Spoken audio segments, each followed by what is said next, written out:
Hi,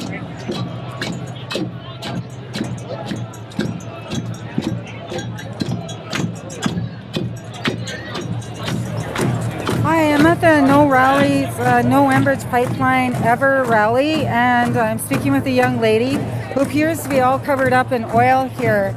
Can you tell us what your name is and where are you from originally? So my name is Jacqueline Lee Tam. I'm 16 and I'm from Vancouver. Tell me, what do you mean by dressing like this with all the oil lookish stuff? Okay, so this is a representation of what my generation and the generation after me is going to be cleaning up, because it's not a matter of if the oil will spill, it's a matter of when. Yeah. The federal government has announced that Enbridge is approved, so now it's time for people to take to the streets. Almost 1,000 people are expected to come today, and people are going to start making plans to actually get down to the ground to stop the pipeline. I'm disgusted with our governments for continuing with this, dirty fossil fuels, which is causing global warming, as well as, putting our coast and our land in peril. Do you think that they're going to honor the 209 conditions that have been outlined? No, I don't, and I think that Enbridge, was involved in preparing those 209 conditions as well. So I really don't trust them, and I really do think that it's going to take Indigenous people taking them to the courts and protecting the land with our bodies. Yeah. So I think that we're prepared for a full-on oil and water fight. They've been preparing for this to push this through, and we've been preparing to defend. To you all respected people, welcome to the Coast Salish Territories. It is my job to make sure that my great-great-grandchildren have salmon to eat.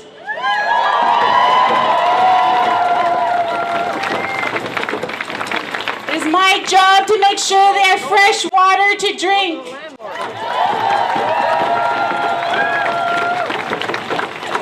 There's devastations all over the world where they don't have water.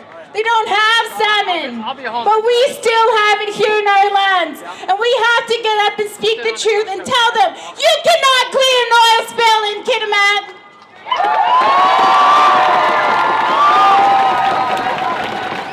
We love this coast. No one but British Columbia citizens knows what it's like to live here and how much is at risk. For what? For money that's not going to come here to this province.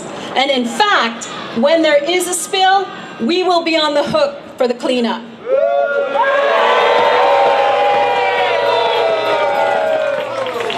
They will charge, they will try and get money off of the companies, off of the tankers, but ultimately we will pay the highest price, because you cannot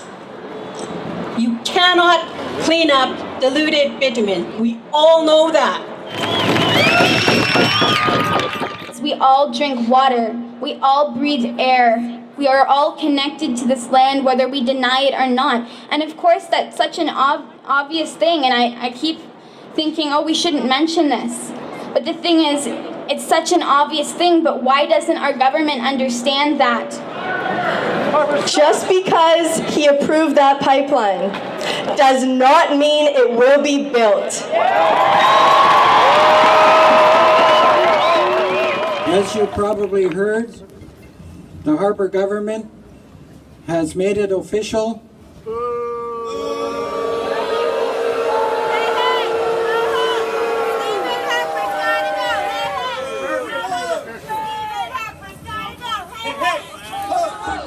They have green-lighted Enbridge's Northern Gateway pipeline proposal with 209 conditions.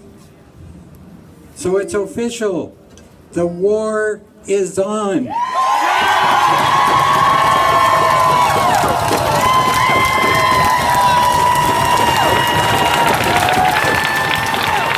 And I know you know as well as I do that some of us here are going to jail, because that's what it's going to take. And we know in our heart of hearts we will not be standing alone on the front lines, that our dear friends and neighbors will be there beside us You and I, collectively, side by side, will have to defend the interests of our children. And I know that we will do this, that we will make this journey together. And I want to thank you all for coming out here tonight. No pipelines, no tankers. Defend our coast. No pipelines, no tankers. Defend our coast. No pipelines, no tankers. Defend our coast. Thank you.